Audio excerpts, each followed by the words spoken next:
Good morning, class. Welcome to Walkerville College. My name is Miss Frizzle. Today we will be discussing how to overcome barriers to adult learning. First, I will tell you the stories of 4 students, not very much unlike yourselves. The first student, let's call her Jane, had a husband and 2 kids. She worked at her local dental office as a receptionist after graduation, but always wanted to become a dentist, but her plans were put on hold to raise her family. Here's her story. Good afternoon, Jane. Hi, Dr. Brian. What can I do for you? Jane, I have some good news and some bad news. Which do you want to hear first? I guess I'll take the good news first. Okie dokie. Well, the good news is that I'm retiring. Wow, that's fantastic news, Dr. Brian. Congratulations. Thanks, Jane. Yes, it is good news. So, then, what's the bad news? Well, Jane, unfortunately, I am going to have shut down the dental office. Dr. Robin has decided to relocate to California to be with her family. Oh no. That's too bad for me then, I guess. Don't you worry, Jane. We will be sure to give you a nice severance package. And by the way, this is not for another 6 months. So you and your husband will have plenty of time to weigh your options. Perhaps you can even use this time now to consider going back to dental school, like you always dreamed. I suppose that is something to consider. Thanks for letting me know in advance, Dr. Brian. No worries, Jane. My pleasure. So, who can tell me what kind of concerns Jane might have had when considering her options to go back to school? Or, perhaps, how she might be feeling as she decides? I can Miss Fizzle. Jane would likely be feeling a bit overwhelmed, anxious or discouraged. She may even be concerned about her age and if she is too old to be starting over. Or perhaps whether or not she will make friends in any of her classes. Or even if she still had the mental capability to take on full-time school after so many years. Great answer, Trish. Okay, let's discuss about our next student. Stacy is a 37-year-old mother of 3 boys. She has been married to her husband Paul for 11 years and has enjoyed being a stay-at-home mom. However, with the cost of 3 growing boys, living on a single income has become increasingly tough. To alleviate some of the financial pressure from her husband, Stacy decided to pursue her goal of becoming an elementary school teacher. Wondering how her and her husband would manage their schedule, their 3 boys, his full-time job, her part-time job, and now her school course load, they decided to weigh the pros and cons over breakfast. Honey, I finally sent in my application for school. That's great, sweetheart. You are going to set the world on fire. Thanks for the vote of confidence, darling. But how are we really going to afford this?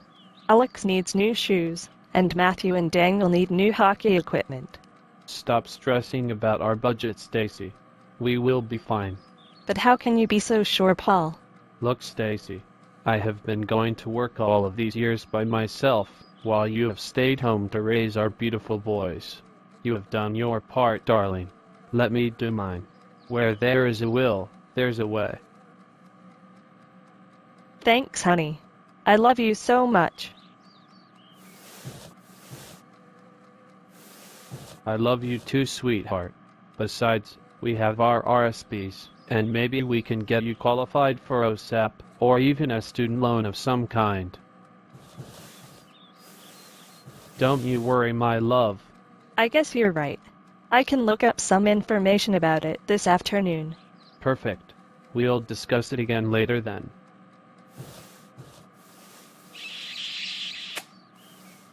Sounds good. Bye, darling.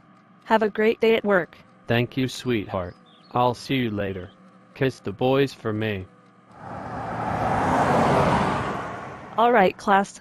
Who can tell me which factors you would hope that your new teacher takes into consideration if you were in Stacy's shoes and about to enroll in classes? I can Miss Fizzle. If I were in Stacy's place, I would hope that my teacher would use Maslow's hierarchy of needs as a foundation for our studies. I would also hope that he, or she, understands that we all often have personal obligations that far outweigh our desire to become self-actualized. I would also hope that he or she provides full details and sets expectations at the beginning and throughout the course, so that I can plan accordingly. Excellent answer, Sue. And I would hope that all teachers are as prepared and as understanding as you and Maslow are.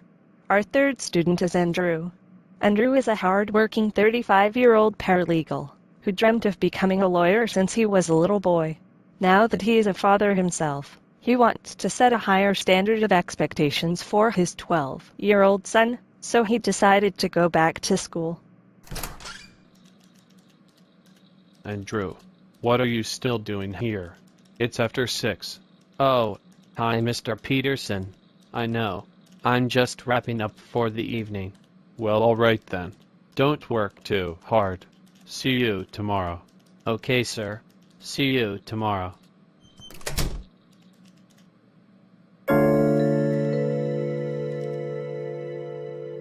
Miss Fizzle.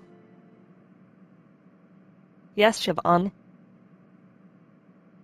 Well, Miss Fizzle, I just wanted to say that Andrew's situation reminded me of my cousin Clifford. Really? How so? Well, you see, my cousin went back to school to become an attorney also. After 15 years working as a paralegal, he too decided that he wanted more out of life. I just think that, in this example, if their respective teachers make use of the 6 principles of Andragogy, as outlined by Malcolm Knowles, then they would both be successful in their classes. Very good, Siobhan. And what are those 6 principles? Oh, that's easy. 1. The learners need to know. 2. Self-concept of the learner. 3. Prior experience of the learner. 4. Readiness to learn. 5. Orientation to learn. And 6. Motivation to learn. Outstanding job, Siobhan. Very well said. And last but not least, we have my personal favorite success story of all. It's about Joseph Phillips, a 35-year-old gym teacher who wanted to become a licensed pilot, like his father and grandfather. Hello, Mr. Phillips. I've been expecting you. Please, come on in. Thanks, Mrs. S. The secretary said that you wanted to see me. Yes, Joseph. Please, have a seat.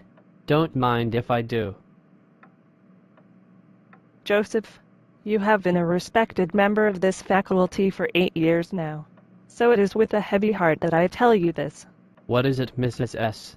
The school is closing in January for the new year. Enrollment is down and our funding has run out. Really? And there's nothing we can do? Unfortunately not.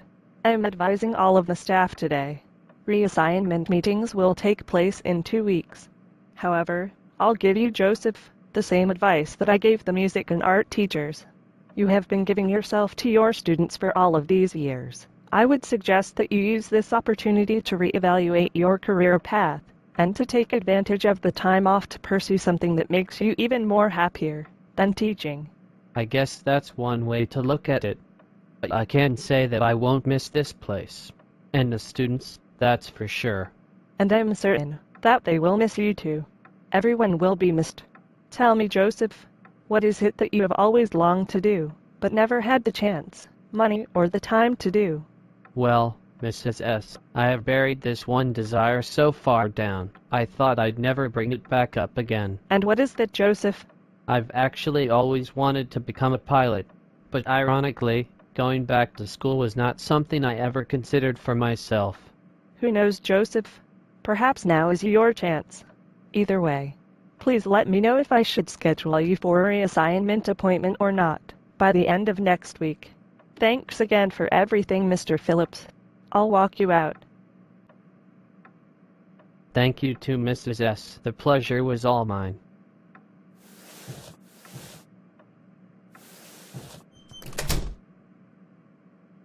Okay, class. That wraps up our student examples. Now who can tell me what all 4 students had in common, and what challenges they might be facing as they contemplate returning back to school? I can explain it, Mrs. Frizzle.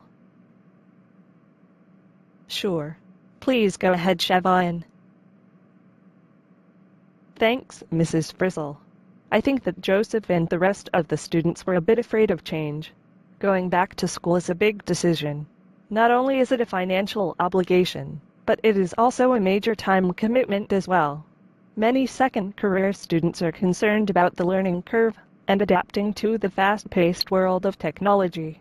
Adults are often scared that they won't be able to keep up with the younger students in their classes or in their fields. Really good answer, Siobhan. All right, class. It's time to go. Please take these course outlines with you, so that you know the assignment deadlines and the learning outcomes for this class. And for any additional questions, I am reachable by phone and email. Or, you can also visit me after hours in my office. See you all again next week. By Mrs. Fizzle. See you next week. Bye. By Mrs. Fizzle. Have a good night, everyone.